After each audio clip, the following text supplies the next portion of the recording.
Field Notes 12/12/21. We have ventured into the cave, fought off several swarms of bats, and what I think were 2 men dressed in skeleton costumes. What we have found so far is a triangular-shaped hole that we think might be a keyport of some variety. Further investigation is ongoing. Hello, church shirts and shards, and welcome to another episode of ArchyFantasies Reacts, aka Mary Dirtmas, aka Vlogmas. Trying to think of all the names. We are going to watch another episode of The Haunted Museum, which, if you don't know, is Zach Bannigan's Haunted Museum in Los Angeles, where he has collected all of the haunted things that he has purchased and found throughout his lifetime of ghost hunting and whatnot. I pinned my hair back because it was driving me nuts, so now I have, like, the best hairstyle ever. You won't see it once the sky goes dark, once the background goes dark. So, I actually wasn't sure if I was going to do this particular episode, and I still don't know how I feel about it, but I kind of have a couple points to make regarding it. I guess take this as your content warning. Again, as I said in the last video, anything dealing with paranormal archaeology should just immediately be assumed to be the content warning, so there you have it. Spoiler alert, this one has to do with Jeffrey Dahmer, so if you're not into that kind of a thing, it's not going to be your video. After investigating cases dealing with several of America's most notorious killers, I detected a dark pattern. Many of these men worship the devil. I believe this was also the case with Charles Manson, perhaps the nation's most infamous cult leader. I feel like that's painting, like, all of America's murderers with, like, a really big brush. Like, there's a lot of serial killers who had nothing to do with religion, and there's a lot of serial killers that had things to do with, like, God and angels, or just, you know, plain old mental instability. I mean, I have a problem with people's fascination with Charles Manson, because they hype it up so much, and it's just like, this guy was just a guy. He was just a weirdo that killed a bunch of people, and y'all have made him into this, like, god-like entity. Like, if this were any other time period in human history, Jeffrey Dahmer would probably have been elevated to the level of a deity of some variety. And I'm sure for some people he kind of is. I don't want to say like he is for Zach, but Zach kind of talks about him kind of like he is. And a deity doesn't necessarily have to be a good thing. You can have bad, evil deities. Most cultures do. But anyway. In the 1960s, Manson created a group of fanatical followers he compelled to kill in his name. All told, members of his so-called family butchered at least 9 innocent people. But how did he manage to get so many people to do his brutal bidding? Could it have been, as some have alleged, the result of a demonic influence? I also forget that, like, Zach's whole shtick is demons. It just dawned on me. I'm like, duh. He sees demons everywhere. So, I guess it's more exciting that way. Following the brutal murders of Sharon Tate and her unborn baby, Manson was locked up. But did his demonic influence stop once he was jailed? Perhaps not. Once in prison, I believe he might have found a way to escape the bars and manipulate more minds. Using letters, paintings, art, and one object in particular.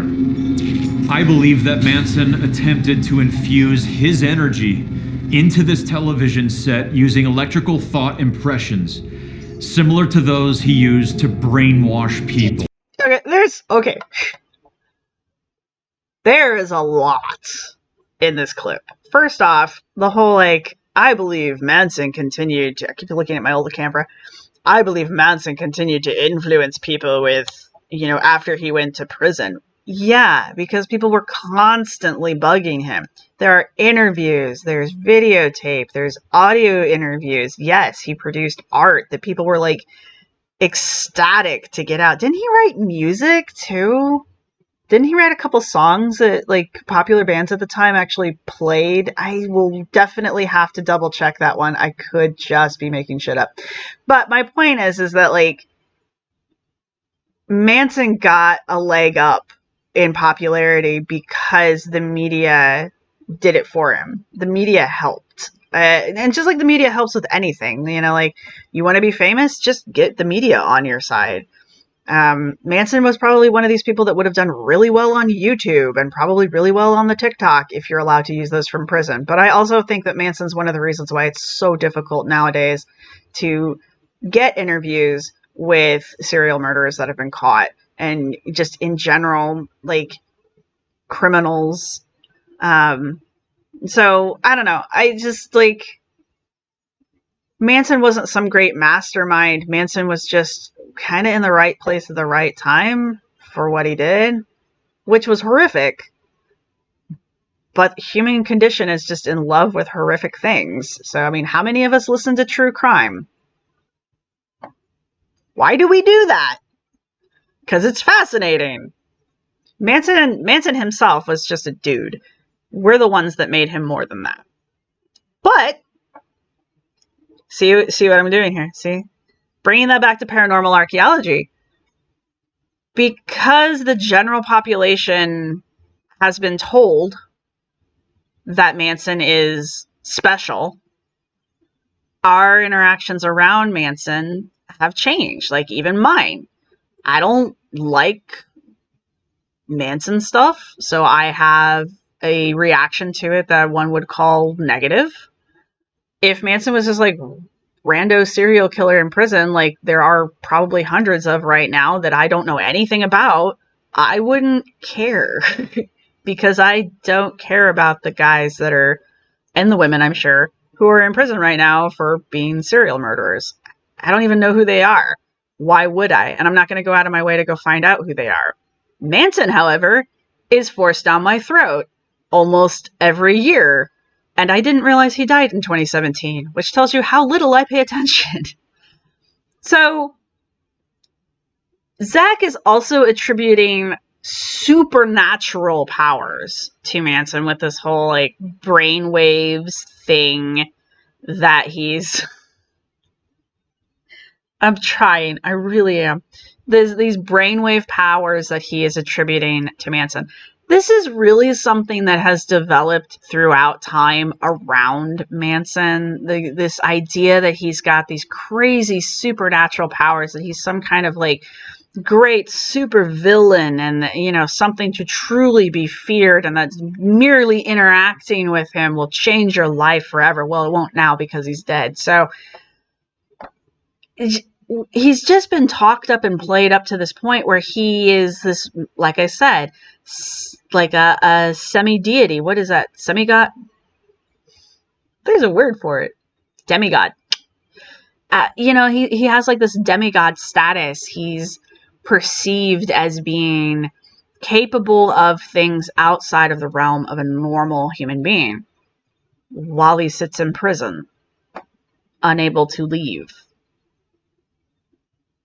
I'm just saying. Something that does occur a lot in the paranormal circles, I see it more online than I see like in real life, but that's just because I don't seek this kind of stuff out. It's like I think there was a CSI episode about it where it's like death tripping or something like that, and it's just like, or death memorabilia, where there is an entire group of people out there who enjoy collecting items that are associated with famous serial killers and famous murderers. Obviously, Manson falls into that category.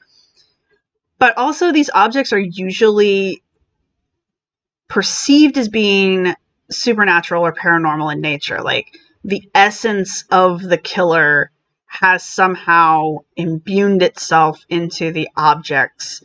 And again, we were talking about this with the haunted dollhouse, and we kind of touched on it with the rocking chair. it creates a sympathetic link between an object or a place and the individual of interest. So in this case, Manson. We're going to be talking about a television, which ironically is called a devil's box. So I just think that's kind of a funny little aside. So this is supposedly, this is Charles Manson's television. But because it's connected to Charles Manson, it's more than just an old TV set. You know, and it's capable of more than just showing you pictures on the picture tube. I don't even know if it works anymore. Because I didn't know Charles Manson had a magical television that he sent out into the world to corrupt the minds of people. I don't. Anyway, like I said, this one's a rough one for me because I can't stand the crap around Marilyn Manson. I don't even know the guy.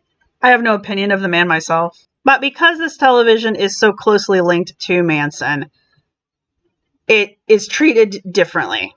Especially, well, by Zach, because he's the one who has it right now. So, like, the story around... It's important that the story of the television be known as being connected to Manson. Much like the Divic box, which we will be talking about, this television could be a random artifact, a random thing found in an antique shop at some point during whatever year that someone really wanted to sell. And so they created a backstory to it and created the idea that this television actually belonged to Charles Manson. Keeping in mind, Manson doesn't actually own anything because he's in prison. So does that mean, like, everything he's ever looked at or touched while he was in prison is, like, somehow imbued with his energy? And if it does, do people interact with it differently? Like, do the people in prison actually interact with him differently or interact with things that he's touched or places where he's been differently because it's Charles Manson? Or do they just treat him like any other person in prison? Because, I mean, like...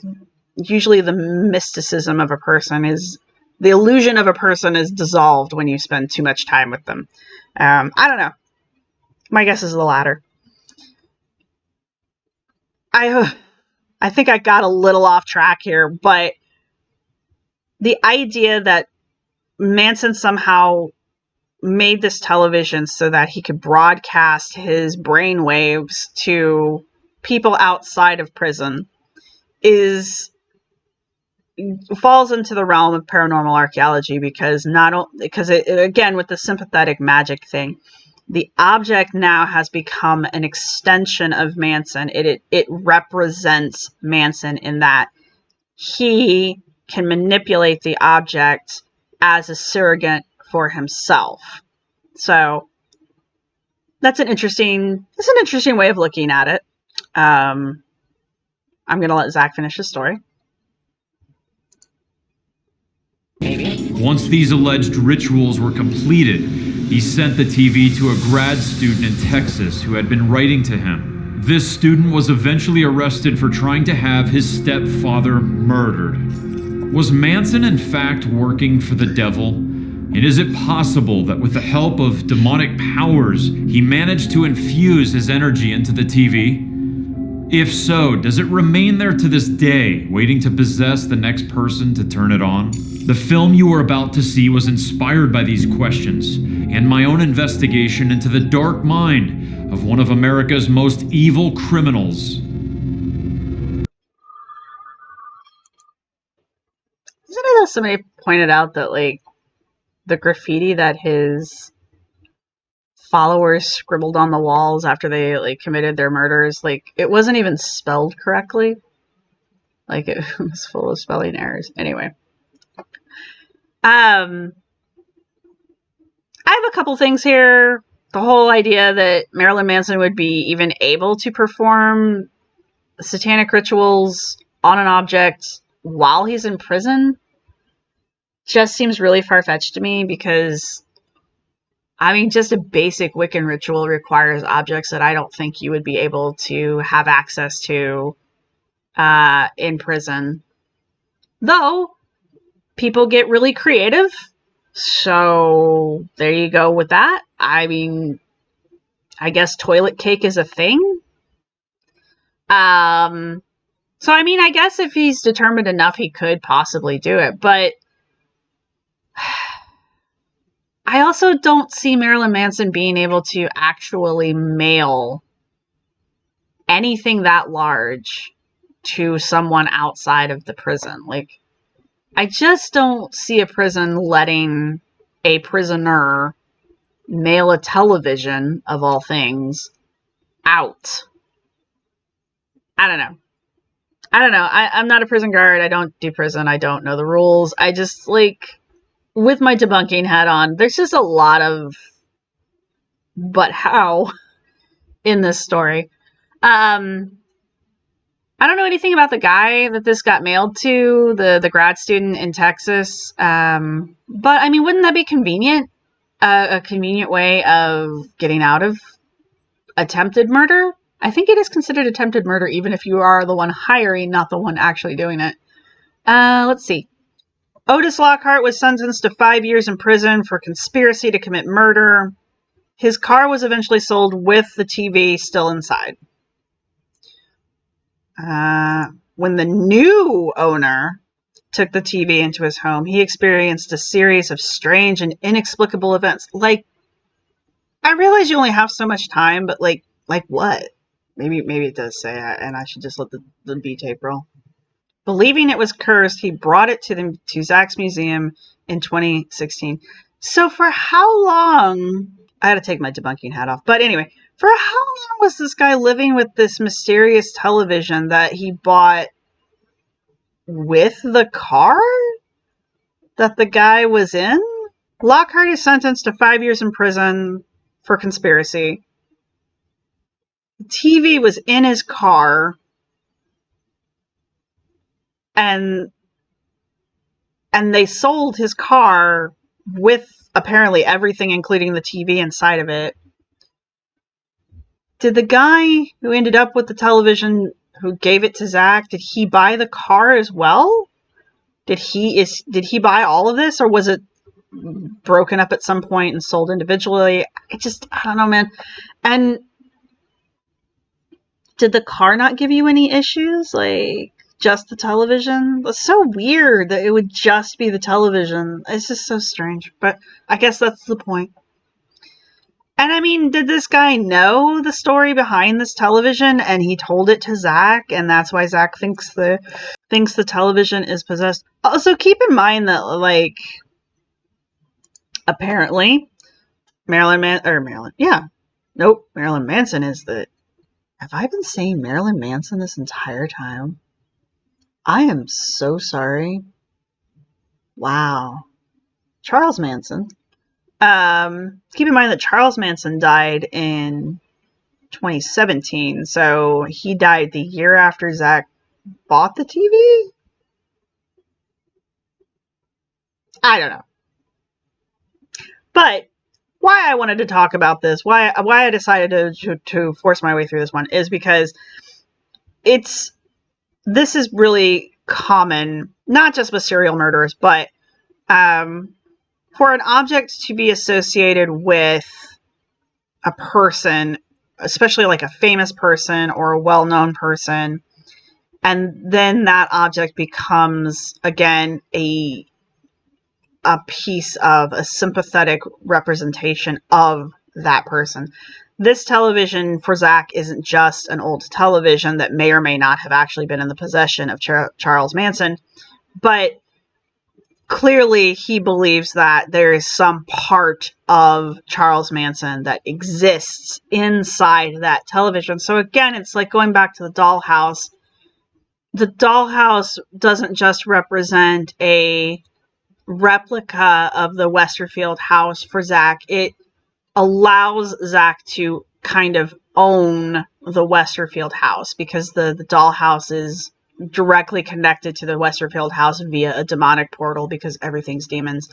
And the same kind of thing happens with this television. This television allows Zach to have a direct connection to Charles Manson because Charles Manson apparently like put his brainwaves into this television via demonic rituals because, again, everything's demons, and then sent it to random kid in Texas who did not even successfully manage to have his stepdad murdered.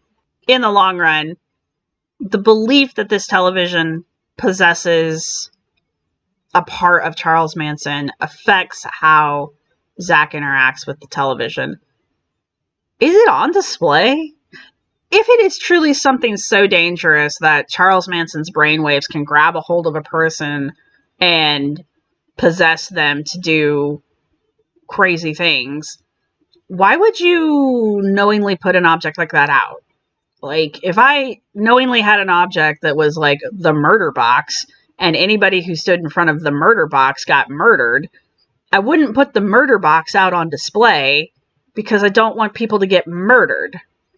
And that's kind of what we're implying here, that this television is like Charles Manson's murder box, and anyone who interacts with it is possessed with murder, and then they go and try to do it. Try being the keyword here. Usually he has a picture of the object at the end. I guess at least it's in a protective box. I guess. I cannot wait to go to the Haunted Museum and go see the murder box. I can't wait. But anyway. Anyway, I hope you've enjoyed this episode. I know it's not my best one, but again, not a Manson fan. And it's not even that I'm not a Charles Manson fan, because I hope no one actually is. But I'm not a fan of the fandom around Charles Manson. But the fandom around Charles Manson does kind of highlight the points of paranormal archaeology, wherein a large body of people, a large group of people have decided that an individual is more than human. And so their interactions with anything regarding that individual, be it a cast off television, an interview on TV, anything, I'm sure, like probably the poor man's toothbrush, probably the man's toothbrush. Everyone, anything that is associated with this individual is elevated above the status of being just an object. This isn't just a television. It's not just his toothbrush. You know, these things have now become imbued with the energy of the special individual. And so interactions with these objects change. I think they did do a study one time, even with skeptics, where they asked people, you know, do you believe in possession? Do you believe that, you know, evil can possess an object? And a lot of them were like, no. And then they were like, well, this shirt is, I might have even been Manson. They would say, this t-shirt is Charles Manson's t-shirt. Would you put it on? Would you wear this t-shirt? This exact t-shirt that belongs to and was worn by Charles Manson. And almost everyone was like, nah.